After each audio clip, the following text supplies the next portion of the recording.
Welcome to my class. আমি প্রদ্যুৎ। দেখো আজকে আমি তোমাদের করাবো ক্লাস 6 এর গণিত বিষয়ে নিজে করি 12.1। নিজে করি 12.1 এর যে অঙ্কগুলো দেওয়া রয়েছে প্রত্যেকটা অঙ্ক আমি খুব সহজ করে বুঝিয়ে দেওয়ার চেষ্টা করবো। তোমরা শেষ পর্যন্ত ভিডিওতে সঙ্গে থাকো, আশা করি বুঝতে পারবে। তো দেখো এটা তোমাদের আছে 132 নম্বর পৃষ্ঠাতে, এবং এখানে কি আছে দেখো, এখানে আছে 3টি সংখ্যার গসাগু ও লসাগুর অঙ্ক। ঠিক আছে, অর্থাৎ গসাগু এবং লসাগু বিষয়ক অঙ্কগুলো আমরা পরপর করতে থাকবো। তো প্রথমে কি বলছে দেখো, প্রথমেই আমরা করব 1 নম্বর দাগের অঙ্ক। এখানে বলছে দেখো, কোন বৃহত্তম সংখ্যা দিয়ে 564 ও 630কে ভাগ করলে প্রতি ক্ষেত্রে 3 ভাগশেষ থাকবে তা হিসাব করি। তো দেখো এই অঙ্কগুলো করার আগে একটা বিষয় তোমাদের জানিয়ে দিই, ভালো করে বুঝে নাও। দেখো কোনো অঙ্কে যদি সবচেয়ে বেশি অথবা বৃহত্তম বা সবচেয়ে বড়, এই যে বেশি বেশি বিষয়গুলো যদি জিজ্ঞেস করা থাকে, দেখো এখানে কি বলছি, সবচেয়ে বেশি, বৃহত্তম, বৃহত্তম মানে সবার থেকে বড়, তারপরে সবচেয়ে বড়, এই যে শব্দগুলো যদি দেয়া থাকে প্রশ্নে, তার মানে সেখানে কিন্তু আমাদের গসাগু করব, এটা হচ্ছে ট্রিক। ঠিক আছে, এবারে দেখো আমি নিচে লিখেছি কি, গসাগু কথার অর্থ তোমরা নিশ্চয়ই জানো, সেটা কি, গরিষ্ঠ, সাধারণ, গুণনীয়ক। দেখো গুণনীয়ককে তোমরা উৎপাদকও বলতে পারো, উৎপাদক। ঠিক আছে, কোনো সংখ্যাকে ভাঙলে বা বিশ্লেষণ করলে, ধরো 4, এই সংখ্যাটাকে যদি তুমি ভাঙো তাহলে 2 পাবো, 2 দুগুণে 4, তাই না? আবার যদি 2কে ভাঙো, দেখো 1 পাচ্ছ। অর্থাৎ 4-এর গুণনীয়ক কি কি, দেখো 1, তারপরে দেখো 2, তারপরে 2 দুগুণে কত, 4। এইগুলো হচ্ছে 4-এর গুণনীয়ক বা উৎপাদক। বোঝা গেল? এইবারে গরিষ্ঠ সাধারণ গুণনীয়ক কি, যখন 1-এর বেশি সংখ্যা থাকবে, এরকম 4-এর জায়গায় আরও থাকতে পারে 6 বা 8, এরকম একাধিক সংখ্যা থাকতে পারে, এইগুলোকেও আমরা যদি ভাঙি বা বিশ্লেষণ করি তাহলে যে সংখ্যাগুলো পাবো সেগুলো হচ্ছে গুণনীয়ক পেলাম। এবারে সবার মধ্যে যখন থাকবে সেটা হচ্ছে সাধারণ গুণনীয়ক। বোঝা গেছে? অর্থাৎ 6-এর মধ্যে যদি ভাঙি, দেখো ভালো করে বোঝার চেষ্টা করো, ধরো 2 দিয়ে ভাঙছো তাহলে 3 দুগুণে 6, তাই তো? আবার 3কে ভাঙো তাহলে 1, আবার যদি 8কে ভাঙো, দেখো 2, 4 দুগুণে 8, আবার 4কে ভাঙো 2 দুগুণে 4, আবার 2কে ভাঙো 1, এরকম পাচ্ছি তো। তাহলে যদি 8কে আমরা ভেঙে কি কি পাচ্ছি, দেখো আমি যদি এখানে লিখি, দেখো 1 পেলাম, 2 পেলাম, তারপরে 4 পেলাম, আবার 8ও পেলাম। এই যে গুণনীয়ক বা উৎপাদক পেলাম, এইগুলো দিয়ে কিন্তু এই 8কে ভাগ করা যাবে। বুঝতে পেরেছো? আবার দেখো 6কে যদি আমরা ভেঙে কি কি পেয়েছি, দেখো 1 পেয়েছি, 2 পেয়েছি, 3 পেয়েছি, আবার 6 পেয়েছি। আবার দেখো 4কে ভেঙে পিক পেয়েছি, দেখো 1 পেয়েছি, 2 পেয়েছি, আবার 4 পেয়েছি। এইগুলো কি বলা হতো, এগুলো সব উৎপাদকে ভাঙলাম বা গুণনীয়কে ভাঙলাম। এবারে সাধারণ বিষয়টা কি, সাধারণ মানে সবার মধ্যে থাকবে। দেখো সবার মধ্যেই দেখো 1 আছে, 1 আছে, 1 আছে, আবার 2 আছে, 2 আছে, 2 আছে, তাই না? এইগুলো হচ্ছে সাধারণ। তাহলে সাধারণ গুণনীয়ক হলো কি কি, 1 এবং 2। এইবারে বলছে গরিষ্ঠ মানে কি, গরিষ্ঠ মানে হচ্ছে সবার থেকে বড়। দেখো গরিষ্ঠ কথার অর্থই হচ্ছে সবচেয়ে বড়, শুধু বড় না কিন্তু সবচেয়ে বড়, সবার থেকে বড়। বোঝা গেল? তাহলে সবচেয়ে বড় সাধারণ গুণনীয়ক বা সবচেয়ে বড় সাধারণ উৎপাদকই হচ্ছে গসাগু। বোঝা গেল? এবারে আমি এখানে যে 4, 6 আর 8-এর গুণনীয়ক বা উৎপাদক বার করলাম, তাদের মধ্যে সাধারণ উৎপাদক কি পেলাম, 1 এবং 2। তাহলে সবচেয়ে বড় সাধারণ গুণনীয়ক কি বলো তো, সবচেয়ে বড় যেগুলো সাধারণ পেলাম তাদের গুণফলই হচ্ছে সবচেয়ে বড়। দেখো 2 1-কে 2। বুঝতে পেরেছো? এটাই হয়ে যাবে কিন্তু 4, 6 আর 8-এর মধ্যে গসাগু। বুঝতে পেরেছো? আশা করি তোমরা এটা জানো। তাহলে গসাগু হচ্ছে সব থেকে বড় সেই সংখ্যা, যে সংখ্যাটা দিয়ে যে সংখ্যাগুলোর গসাগু আমরা বের করলাম তাকে ভাগ করা যাবে। তার থেকে বড় এমন কোনো সংখ্যা নেই যেটা দিয়ে ভাগ করা যাবে। ধরো যদি তুমি এখানে 4 ধরতে, সংখ্যাটা 4 দিয়ে 8কে ভাগ করা যাবে, 4 দিয়ে 4কে ভাগ করা যাবে, কিন্তু 4 দিয়ে 6কে ভাগ করা যাবে না। বুঝতে পেরেছো? অর্থাৎ 2 হচ্ছে সব থেকে বড় সংখ্যা, অর্থাৎ 2 হচ্ছে সব থেকে বড় সাধারণ গুণনীয়ক, যেটা নাকি 4, 6 এবং 8-এর মধ্যে রয়েছে। বোঝা গেল? তাহলে গসাগু বলতে কি বোঝায় আমরা বুঝতে পেরেছি। এবং গসাগু আমরা করব কোন কোন ক্ষেত্রে, অঙ্কে যদি সবচেয়ে বেশি, বৃহত্তম, সবচেয়ে বড় এই শব্দ চয়নগুলো থাকে, তাহলে পরে আমরা সেক্ষেত্রে গসাগু করব। বোঝা গেল? এইবারে চলো অঙ্কতে আমরা ফিরি। তাহলে এখানে কি বলছিল বলো তো, কোন বৃহত্তম সংখ্যা দিয়ে 564 ও 630কে ভাগ করলে প্রতি ক্ষেত্রে 3 ভাগশেষ থাকবে। তাহলে 3 যদি ভাগশেষ না থাকে তাহলে কি হয়ে যাবে, 564 আর 630-এর গসাগু আমরা বের করতে পারবো।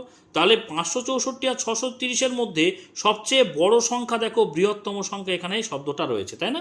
অর্থাৎ আমরা একে কিন্তু গসাগু করব। কিন্তু গসাগু তখনই আমরা করতে পারবো যদি 3 ভাগশেষ থাকে, তাহলে তো আর গসাগু মিলবে না। তাহলে 3 যাতে ভাগশেষ না থাকে সেটা আমরা কিভাবে লিখব? দেখো আমরা অঙ্কটা এইভাবে শুরু করছি। দেখো আমরা 1 নম্বর দাগের অঙ্কটা করছি। তাহলে আমরা প্রথমে লিখছি, দেখো 3 ভাগশেষ না থাকলে 3 ভাগশেষ না থাকলে সংখ্যা দুটি হবে, সংখ্যা দুটি হবে। দেখো 3 ভাগশেষ না থাকলে সংখ্যা দুটি হবে কি কি? দেখো 564 থেকে আমরা 3 বাদ দেব, আর কত আরেকটা সংখ্যা আছে 630, তার থেকে আমরা 3 বাদ দেব। বোঝা গেল? তাহলে 3 বাদ দিয়ে দেখো 564 থেকে 3 বাদ দিলে কত হচ্ছে 561, আর 630 থেকে 3 বাদ দিলে কত হচ্ছে 627, তাই না? এই যে দুটো সংখ্যা পেলাম, এবারে বলছে কোন বৃহত্তম সংখ্যা দিয়ে এই দুটো সংখ্যাকে ভাগ করলে আর কিন্তু 3 ভাগশেষ থাকবে না, কারণ 3 ভাগশেষ যেটা থাকতো সেটা আমরা সংখ্যা থেকে বিয়োগ করে ফেললাম। তাহলে এই দুটো সংখ্যা যেটা পেলাম 561 এবং 627, তার যদি গসাগু বের করি, গসাগু মানেই তো গরিষ্ঠ সাধারণ গুণনীয়ক, মানে সব থেকে বড় সাধারণ গুণনীয়ক, মানে বৃহত্তম সংখ্যা। দেখো এখানে বলেছে কোন বৃহত্তম সংখ্যা দিয়ে এতকে ভাগ করলে কোনো ভাগশেষ থাকবে না। তাহলে সবচেয়ে বড় সংখ্যা যেটা নাকি 561 এবং 627-এর মধ্যে থাকবে সেটা হচ্ছে এদের গসাগু। বোঝা গেল? তাহলে আমরা ভাগ প্রক্রিয়ায় গসাগু করতে পারি, উৎপাদক প্রক্রিয়ায় গসাগু করতে পারি। তো ভাগ প্রক্রিয়ায় তোমরা নিশ্চয়ই 5-এ শিখেছো, তা সেটাই করছি এখানে। দেখো তাহলে ছোট সংখ্যা 561 সেটা দিয়ে তার থেকে বড় সংখ্যা 627-কে ভাগ করব। ঠিক আছে? দেখো তো একবারই যাবে দেখতে পাচ্ছি আমি, তাহলে 561 এককে 561, তাই না? 2 দিয়ে দিলে তো অনেক বড় সংখ্যা হয়ে যাবে। তাহলে বিয়োগ করো উপর থেকে নিচে, দেখো 1-এর কয় দাও 7, 6 দাও 7, 6-এর কয় দাও 2, যেহেতু ছোট সংখ্যা তাহলে 12 ধরবো 2-কে, তাহলে 6-এর কয় দাও 12, 6 দাও 12, হাতে থাকে কত 1, 5 আর 1-এ 6, 6 6 মিলে গেল, বাঁ দিকে মিলে যাচ্ছে। তাহলে দেখো এই 66 যে সংখ্যাটা পেলাম, সেই 66 সংখ্যা দিয়ে এবারে যে সংখ্যাটা দিয়ে ভাগ করছিলাম, অর্থাৎ 561-কে এবার আমরা ভাগ করব, তাই তো? এইভাবেই আমরা ভাগ প্রক্রিয়ায় বর্গমূল ভাগ প্রক্রিয়ায় গসাগু বের করে থাকি, তাই না? তাহলে দেখো 66 দিয়ে 561-কে ভাগ করছি। তাহলে 6-এর নামটা পড়ো, এখানে 56-র সঙ্গে মেলানোর চেষ্টা করো। দেখো 6 একে 6, 6 দোকানে 12, 3 6 18, 4 6 24, 5 6 30, 6 6 36, 6 7 42, 6 8 48, 6 9 54, 9 বার দিলে কিন্তু যেহেতু 66 আছে, 9 বার দিলে অনেক বেশি হয়ে যাবে, আমরা 8 বার দেব। তাহলে দেখো আমরা 8 দিয়ে গুণ করে এখানে লিখে দিই। দেখো 6 8 48-এর 8, হাতে থাকে 4, 6 8 48 আর 4-এ 49 50 51 52। ঠিক আছে? কেন বলো তো? আমরা 6 9 54 কিন্তু 56 থেকে ছোট ছিল, তাও 9 নিলাম না কেন? দেখো এখানে 6 দিয়ে গুণ করে 56-র সঙ্গে মেলাচ্ছি, মানে কি 6 মানে কি এটা 60, বুঝতে পেরেছো? কিন্তু 60 সংখ্যাটা তো নয়, তো এই সংখ্যাটা তো 60-এর থেকে অনেক বেশি, 66। এই জন্য 9 বার যদি আমরা দিতাম তাহলে কিন্তু সংখ্যাটা অনেক বড় হতো। তোমরা যদি বুঝতে না পারো তাহলে প্রথমে 9 দিয়ে এখানে গুণ করে দেখে নেবে, দেখবে বড় সংখ্যা হচ্ছে, তাহলে তার ঠিক আগের সংখ্যা 8 দিয়ে তোমরা গুণ করে এখানে বসাবে। বুঝতে পেরেছো? আচ্ছা, এইভাবে বুঝতে হয় কতবার যাবে। তাহলে দেখো আমরা উপর থেকে নিচেটা বিয়োগ করে দিই। 8-এর কয় দাও 1-কে 11 ধরবো, 8 9 10 11, 3 দাও 11 পেলাম, হাতে থাকে 1, সেই 1টা 2-এর সঙ্গে যোগ করো 3 পাচ্ছি, 3-এর কয় দাও 6, 3 দাও 6। ঠিক আছে? তাহলে 33 পেলাম। এবারে 33 সংখ্যা দিয়ে উপরে যে সংখ্যাটা দিয়ে ভাগ করছিলাম, অর্থাৎ 66, সেই সংখ্যাটাকে ভাগ করব। দেখো 33 দুগুণে কত পাচ্ছি বলো তো? 33 দুগুণে 66 পাচ্ছি। দেখো 66 থেকে 66 বিয়োগ করলে আমরা 0 পাই। তাহলে কিন্তু আমাদের ভাগ এখানে মিলে গেল। এখানে দেখতে পাচ্ছি সংখ্যাটা কি সংখ্যা দাঁড়িয়েছে? 33 সংখ্যাটা দাঁড়িয়েছে, যেটা নাকি সব থেকে বড় সংখ্যা বা বৃহত্তম সংখ্যা, যেটা দিয়ে 561-কে ভাগ করা যাবে এবং 627-কে ভাগ করা যাবে। অর্থাৎ যেটা দিয়ে যদি আমরা 564-কে ভাগ করতাম তাহলে 3 ভাগশেষ থাকতো, বা 630-কে ভাগ করতাম তাহলে 3 ভাগশেষ থাকতো। বোঝা গেল বিষয়টা? তাহলে সংখ্যাটা আমরা পেলাম। এখানে আমি যে ট্রিকটা দেখিয়েছি, বৃহত্তম সংখ্যা, সবচেয়ে বড়, সবচেয়ে বেশি, এই বিষয়গুলো থাকলে আমরা গসাগু করব, সেটা দেখতে পাচ্ছ। বৃহত্তম সংখ্যা এখানে ছিল, আমরা গসাগু করে ফেলেছি, ওটা হচ্ছে ট্রিক। ঠিক আছে? আর মূল বিষয়টা আমি বুঝিয়েছি, আশা করি বুঝতে পেরেছো। তাহলে আমরা এবারে উত্তরটা লিখে দেবো। কি বলেছিল? কোন বৃহত্তম সংখ্যা দিয়ে সেই বৃহত্তম সংখ্যাটা আমরা পেয়েছি 33। তাহলে আমরা লিখব এখানে যে নির্ণেয়, আমরা পুরো কথাটা না লিখে যদি নির্ণেয় বৃহত্তম সংখ্যা লিখি তাও কিন্তু হবে। নির্ণেয় বৃহত্তম সংখ্যাটি হবে কত না, দেখতে পাচ্ছি শেষে পেয়েছি 33। ঠিক আছে, এইভাবে কিন্তু অ্যান্সারটা লিখে দিলেও হবে। আশা করি বুঝতে পেরেছো। এবারে চলো আমরা 2 নম্বর দাগের অঙ্কটা করব।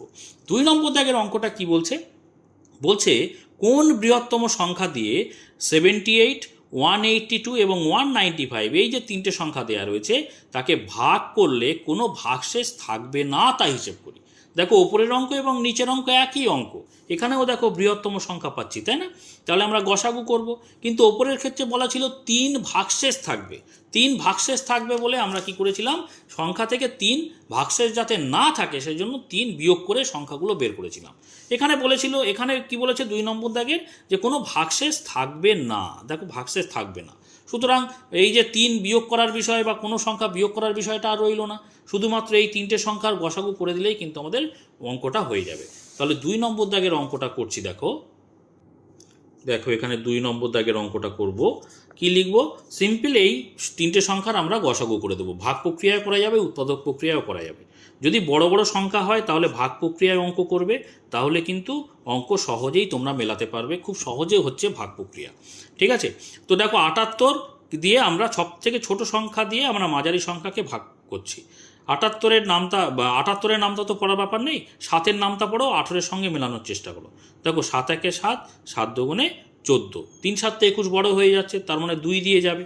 তাহলে দেখো 8 দুগুণে 16, 16 6 হাতে থাকে 1, আর 7 দুগুণে 14 আর একে কত? 14 আর একে 15। বিয়োগ করো উপরের থেকে নিচেরটা। 6-এর কয় দাও? 2কে 12 ধরবো, 6-এর কয় দাও? 12, 6 দাও 12, হাতে থাকে 1, যেহেতু 12 ধরেছি তাহলে হাতে 1 থাকছে, সেই 1টা 5-এর সঙ্গে যোগ করো, অর্থাৎ 6 হয়ে গেল। 6-এর কয় দাও? 8, 2 দাও 8। ঠিক আছে, আর 1 1 মিলে গেল, বাঁদিকে লেখার দরকার নেই। এইবার এই 26 দিয়ে 78-কে ফের আমরা ভাগ করব। দেখো 2-এর নামটা পড়ো আর 7-এর সঙ্গে মেলানোর চেষ্টা করো। 2 দুগুণে 4, 3 দুগুণে 6, 4 দুগুণে 8 বড় হয়ে যাচ্ছে, তার মানে 3 দিয়ে যাবে। দেখো এবারে গুণ করে লিখবো, 3 6 18, 18 8 হাতে থাকে 1, 3 দুগুণে 6 আর একে কত? 7। দেখতে পাচ্ছ মিলে যাচ্ছে, উপরে 78 নিচে 78, মানে ভাগশেষে 0। তাহলে এই যে 26 সংখ্যাটা পেলাম, 26 সংখ্যাটা দিয়ে এবারে বাকি যে সংখ্যা আছে 195, 195কে ভাগ করে দেখব যে মিলছে কিনা। ঠিক আছে, কারণ গরিষ্ঠ সাধারণ গুণনীয়ক গসাগু মানে, তাই না? গরিষ্ঠ সাধারণ গুণনীয়ক মানে কিন্তু সবার মধ্যেই থাকতে হবে। এই যে দুটো সংখ্যার মধ্যে আমরা 26 সব থেকে বড় সাধারণ গুণনীয়ক পেলাম, এই 26টাই আবার 195-এর মধ্যে আছে কিনা সেটা তো আমাদের দেখতে হবে, তাই না? সবার মধ্যেই তো থাকতে হবে বিষয়টা। এবারে দেখো 26 দিয়ে আমরা 195কে ভাগ করব। এই 26টাকে না তুমি 26 না ধরে 25 ধরো, তাহলে তোমাদের বুঝতে সুবিধে হবে। দেখো 25 দিয়ে যদি 25 ভাবি তাহলে 4 25-এ 100, তাই তো? 5 25-এ 125, 6 25-এ 150, 7 25-এ 175। দেখতে পাচ্ছ 8 25 হলে কিন্তু 200 হয়ে যাবে, বড় হয়ে যাচ্ছে। তাহলে আমরা 7 দিয়ে দেবো এখানটায়, বোঝা গেল? এইভাবে আমরা বুঝবো যে কত দিয়ে যাবে। দেখো 6 7-এ 42, 42-এর 2 হাতে থাকে কত? হাতে থাকে হচ্ছে 4। এবারে 7 দুগুণে 14, 15 16 17 18, এখানে 18 বসিয়ে দিলাম। বিয়োগ করে দাও উপর থেকে নিচে। দেখো 2-এর কয় দাও? 5, 3 দাও 5, 8-এর কয় দাও? 9, 1 দাও 9, 1 1 বাঁদিকে মিলে গেল, তার মানে 13 সংখ্যাটা পাচ্ছি। এই আমরা কিন্তু এখানে ভাগ মিলল না, দেখতে পেয়েছো? ভাগ কিন্তু এখানে মিলে গেছিল, 26 পেয়েছিলাম সাধারণ গুণনীয়ক, কিন্তু এখানে কিন্তু 26 আর রইল না, সেখান থেকে ভাগশেষ পেলাম 13। তাহলে এই ভাগশেষ 13 পেয়েছি, সেইটা দিয়ে যেটা দিয়ে আমরা ভাগ করছিলাম 26, সেটাকে ফের ভাগ করব, তাই না? 13 দুগুণে 26, দেখতে পাচ্ছ উপরে 26 নিচে 26, মানে ভাগশেষ হচ্ছে 0। তাহলে এই যে সংখ্যাটা পেলাম 13, এই সংখ্যাটাই কিন্তু সব থেকে বড় সংখ্যা বা সব থেকে বৃহত্তম সংখ্যা, যেটা নাকি এই 78-এর মধ্যে আছে, 182-র মধ্যে আছে এবং 195-এর মধ্যে আছে। বুঝতে পেরেছো তো বিষয়টা? তাহলে আমরা লিখব কিভাবে, কোন বৃহত্তম সংখ্যা দিয়ে এককে ভাগ করলে কোনো ভাগশেষ থাকবে না। এই ভাষাতেও লেখা যায় বা সিম্পল এইভাবে লিখতে পারি যে অতএব যেহেতু আমাদের কোন বৃহত্তম সংখ্যাটা বের করতে পেরেছে, সেই জন্য আমরা এইভাবেও উত্তরটা সংক্ষেপে লিখতে পারি যে নির্ণেয় বৃহত্তম সংখ্যাটি হবে কত? 13। বুঝতে পেরেছো? তাহলে এটাই হয়ে যাবে কিন্তু উত্তর। এবার দেখো আমরা 3 নম্বর দাগের অঙ্কটা দেখব কি বলছে। বলছে মিলি টাকা 50 পয়সায় কয়েকটি খাতা কিনলো, তার দাদা ওই একই রকমের আরও কয়েকটি খাতা কিনলো। ঠিক আছে, কত টাকায়? না 57 টাকা 50 পয়সায়। প্রত্যেক খাতার সবচেয়ে বেশি দাম কত? দেখো এখানে কি শব্দ ব্যবহার হয়েছে? সব থেকে বেশি। মানে এই যে টাকাটা টাকা 50 পয়সা এবং 57 টাকা 50 পয়সা, তার মধ্যে সবচেয়ে বেশি দাম কত কমন আছে এবং সাধারণ আছে, সেটাই তো গরিষ্ঠ সাধারণ গুণনীয়ক বা গসাগু। বোঝা গেল? যে সব থেকে বড় যে দাম সেটা এইটার একেও ভাগ করা যাবে, পরের সংখ্যাটাকেও ভাগ করা যাবে, সেটাই সবচেয়ে বড়। বোঝা গেল? তাহলে প্রত্যেক খাতার সবচেয়ে বেশি দাম কত সেটা আমরা বের করব। সেটা কিভাবে বের করব? গসাগু করে বের করব। আর ওই দামে মোট কতগুলি খাতা কেনা হয়েছিল সেটা পরে হিসেব করছি। আগে আমরা সবচেয়ে বেশি দাম কত সেটা বের করি। কিভাবে বের করব? গসাগু করে। দেখো গসাগু করতে গেলে যে একক যদি একাধিক থাকে আমরা একটা এককে আনবো। দেখো 3 নম্বর দাগের অঙ্কটা আমরা করছি, এখানে একক দেখতে পাচ্ছ, টাকা আছে, পয়সা আছে। তাহলে সবচেয়ে ছোট এককে আমরা সবসময় মানে পরিবর্তিত করে নেব। ঠিক আছে, তাহলে প্রথমে আমরা লিখি এখানে টাকা কত পয়সা? 50 পয়সা। ঠিক আছে, টাকা 50 পয়সা। আর একটা কি? আর একটা হচ্ছে 57 টাকা কত? 50 পয়সা। ঠিক আছে, তাহলে টাকা মানে টাকাকে পয়সাতে পরিণত করতে গেলে টাকার সঙ্গে আমরা 100 গুণ করতে হয়, তোমরা নিশ্চয়ই জানো এটা। আর এখানে দেখো টাকাকে পয়সাতে পরিণত করা হলো, আর কত পয়সা আছে এখানে? 50। তাহলে 50টা এখানে যোগ করে দিই, এটা ব্র্যাকেট দিয়ে ডান দিকে আমরা পয়সা কথাটা লিখি। ঠিক আছে, সমান চিহ্ন দিয়ে কত হচ্ছে দেখো তো, 80-র সঙ্গে যদি আমরা 100 গুণ করি কত হচ্ছে? 80-র সঙ্গে 100 গুণ করলে দেখো একটা শূন্য 8000 হচ্ছে, তাই তো? 3টে শূন্য আর তার সঙ্গে আরও 50 যোগ, তাহলে কত আসছে বলো তো? তাহলে আসছে, এখানটায় জায়গা কমে গেল, আমি এখানটায় ছোট করে লিখছি, 80 আর 50, 8050। বুঝতে পেরেছো? তাহলে এই একই রকমভাবে 57কে যদি আমরা গুণ করি, 57 টাকা তার সঙ্গে 100 গুণ করব, তার সঙ্গে 50 পয়সা ছিল যোগ করে দেব। ঠিক আছে, এটা হচ্ছে পয়সা, সংক্ষেপে লিখছি, জায়গাটা এখানটায় কম হয়ে গেল। তাহলে 57 মানে কি? 57-র পরে একের পরে দুটো শূন্য বলে দুটো শূন্য দিয়ে দিলাম, তার সঙ্গে আবার 50 যোগ, তাহলে কত হচ্ছে বলো তো? 5700। এই 50টা যোগ করে দিলে 5750, এত পয়সা। উপরেরটাও কি হবে? উপরেরটাও কিন্তু পয়সা ছিল। বুঝতে পেরেছো? তাহলে দুটো যে পয়সা পেলাম, দেখো ছোট ছোট সংখ্যাটা কোনটা? 5750। এই ছোট সংখ্যাটা দিয়ে বড় সংখ্যা 8050কে কি করব? ভাগ করে দেব। ভাগ করব মানে ভাগ প্রক্রিয়ায় গসাগু করব, তাহলেই কিন্তু সব থেকে বড় সংখ্যাটা পেয়ে যাব। দেখো 5-এর নামটা যদি পড়ো, 5 দুগুণে 10, 8-এর থেকে বড় হয়ে যাচ্ছে, তার মানে একবার যাবে। তাহলে এখানটায় হচ্ছে 5750 লিখলাম। দেখো বিয়োগ করছি ওপর থেকে, 0 0 0 থাকে, 5 5 মিলে গেল 0। 7-এর কয় দাও? উপরে 0 মানে 10 ধরবো, 7-এর কয় দাও? 10, 3 দাও 10, হাতে থাকে কত? 1। 5 আর 1 6, 6-এর কয় দাও? 8, 2 দাও 8, তাহলে 2300 হয়ে গেল। এই যে সংখ্যাটা পেলাম, এটা দিয়ে যেটা দিয়ে ভাগ করছিলাম, অর্থাৎ 5750কে ভাগ করব, তাই না? এটাই সিস্টেম। তাহলে দেখো 2-এর নামটা পড়ো, 2 দুগুণে 4, 3 দুগুণে 6, তার মানে আমরা কি করব? 2 দিয়ে দিতে পারবো, তাই না? 3 দুগুণে 6 বেশি হয়ে যাচ্ছে 5-এর থেকে, তাহলে 2 দিয়ে গুণ করে দাও। 2 0 0, 2 0 0, 3 দুগুণে 6 আর 2 দুগুণে কত? 4। বিয়োগ করে দাও উপর থেকে, 0 0 0, 0-এর কয় দাও? 5 5, আর 6-এর কয় দাও? 7 1, আর এখানে 4-এর কয় দাও? 5 1, তাহলে 1150। এই 1150 দিয়ে আমরা 2300কে কি করব? ভাগ করব। দেখো 1-এর নামটা পড়ো, 1 দুগুণে 2, 3 দিয়ে করলে কিন্তু অনেক বড় হয়ে যাবে, তাহলে 2 দিয়ে দাও। তাহলে 2 0 0, 5 দুগুণে 10-এর 0, হাতে থাকে 1, 2 1-এ 2 আর 1-এ 3, 2 1-কে দেখো 2, উপরেও 2300 আর নিচেও 2300, তাহলে বিয়োগ করলে আমরা কি পাচ্ছি? ভাগশেষ 0। তাহলে আমরা সব থেকে বড় যে সংখ্যা সেটা আমরা কত পেলাম? সেটা পেলাম 1150। তাহলে 1150 পয়সা, কিন্তু আমরা পয়সা দিয়ে করেছি বিষয়টা হিসেব, তাহলে 1150 পয়সা। এখানে বলেছিল প্রত্যেক খাতার সবচেয়ে বেশি দাম কত, তাহলে আমরা এখানটায় লিখি, অতএব প্রত্যেক খাতার সবচেয়ে বেশি দাম, প্রত্যেক খাতার সবচেয়ে বেশি দাম সমান কত পেয়েছি? 1150 পয়সা। তাহলে এটাকে টাকায় পরিণত করি। দেখো 1150কে যদি টাকায় পরিণত করতে হয়, আমি দেখো ডান দিকে জায়গা নেই বলে বাঁ দিকে দেখাচ্ছি। পয়সাকে টাকায় পরিণত করতে গেলে কি করতে হয় বলো তো? 100 দিয়ে ভাগ করতে হয়। যেমন টাকাকে পয়সায় পরিণত করেছি কি 100 দিয়ে গুণ করে, তেমনি পয়সাকে টাকায় পরিণত করলে 100 দিয়ে ভাগ করতে হয়। তাহলে 100 দিয়ে ভাগ করো, প্রথমে 115, তাহলে 101কে 100 বিয়োগ করে দাও, 5 নামলো, এখানে 1 নামলো, 1 মিলে গেল, আর এই শূন্যটা এখানে নামলো। তাহলে 101কে ফের 101কে 100 বিয়োগ করো, তাহলে দেখো এখানে 50 নামছে, তাই তো? তাহলে দেখো 11 টাকা, এখানে যেটা ভাগ ফলে পেলাম সেটা টাকা, আর যেটা ভাগশেষ পেলাম সেটা পয়সা। তাহলে এখানে হচ্ছে 11 টাকা কত 50 পয়সা। ঠিক আছে? তোমরা কিন্তু এই যে রাফটা করলাম এটা কিন্তু তোমরাও রাফে রাখবে, এটাও কিন্তু অঙ্কের অংশ, বোঝা গেল? বা অঙ্কের পাশেও করতে পারো, কোনো অসুবিধা নেই। তাহলে 1150 পয়সা মানে 11 টাকা 50 পয়সা, এটা হচ্ছে প্রত্যেক খাতার সবচেয়ে বেশি দাম। ঠিক আছে? এইবারে পরের যে অঙ্কের পার্টটা বলছে দেখো, ওই দামে মোট কতগুলি খাতা কেনা হয়েছিল। তাহলে ওই দামে দেখো মিলি কটা খাতা কিনেছে দেখবো, আর তার দাদা কটা খাতা কিনেছে দেখবো। ঠিক আছে? তাহলে দেখো আমি এখানটায় লিখছি, মিলি, দেখো মিলি মোট খাতা কেনে।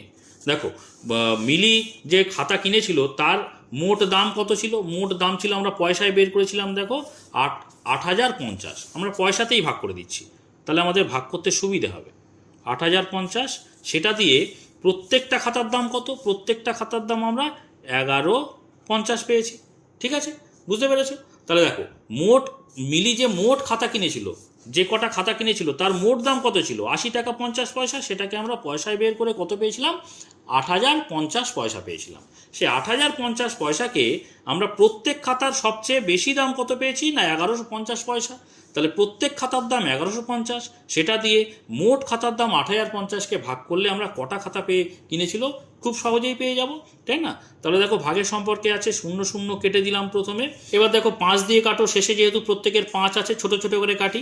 দেখো 5 দিয়ে কাটলে 5 দুগুণে 10, 11 থেকে 10 চলে গেল, থাকলো 1, পরে 5 15, তার মানে 3 5 15, তাই না? এরপরে 5 দিয়ে কাটো, 5 1কে 5, 6 7 8, 3 থাকলো, পরে 0 মানে 30, 5 6 30, আবার 5 1কে 5। ঠিক আছে? এইবারে 23কে দেখো কত দিয়ে যাবে? 3 7 21, দেখো 7 দিয়ে 7 23 কিন্তু 161। ঠিক আছে? 7 দিয়ে দিলেই কিন্তু হয়ে যাবে। কিভাবে বুঝবে বলো তো? দেখো তিনের সঙ্গে পরপর 3-এর নামটা পড়ো, আর শেষে দেখো এখানে 1 আছে, তাই না? মেলাও। দেখো 3 7 21, 21-এর কত 1 না? এই দেখো লাস্টে 1 আছে। এইভাবে বোঝা যায় কত দিয়ে যাবে, বুঝতে পেরেছো? তাহলে এটা সমান কথা পেলাম 7টি। তাহলে মিলি মোট খাতা কিনেছে কত? 7টি।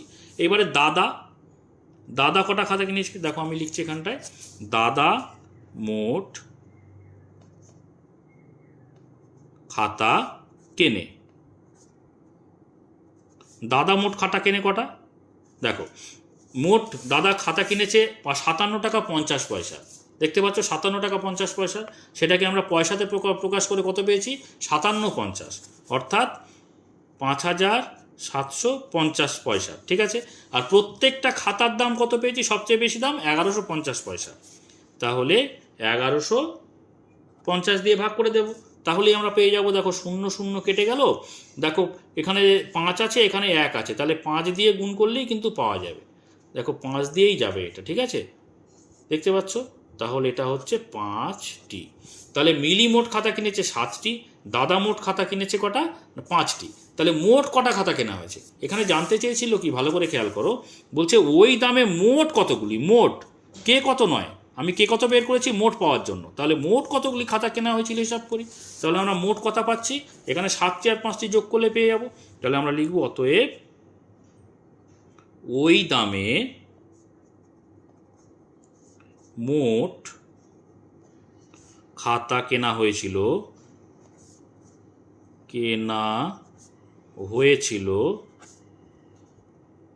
ওই দামে মোট খাতা কেনা হয়েছিল কটা? দেখো তো, এই 7 যোগ 5, বাইরে ব্র্যাকেটের বাইরে টি, সমান হচ্ছে 7 আর 5-এ 12টি। ঠিক আছে, 12টি হচ্ছে মোট খাতা কেনা হয়েছে, এটাই কিন্তু হয়ে গেল উত্তর। তো আজকে এই পর্যন্ত, আশা করি তোমরা বুঝতে পেরেছো। এর পরের ভিডিওতে কিন্তু দেখো নিজে করি 12.2 এর অঙ্কগুলো পরপর করতে থাকবো, এবং তার সঙ্গে বলে দিই দেখো কোষে দেখি 12ও আমার করে দেওয়া রয়েছে, তোমরা যারা দেখোনি ডিসক্রিপশন বক্সে প্লেলিস্টের লিঙ্ক থাকবে, সেখানে দেখে নিতে পারবে। তো আজকের ভিডিও যদি ভালো লাগে অবশ্যই তোমরা লাইক করো, কমেন্ট করো, বন্ধুদের মধ্যে শেয়ার করে দিও। আর শেষ পর্যন্ত ভিডিওতে সঙ্গে থাকার জন্য সকলকে অসংখ্য ধন্যবাদ।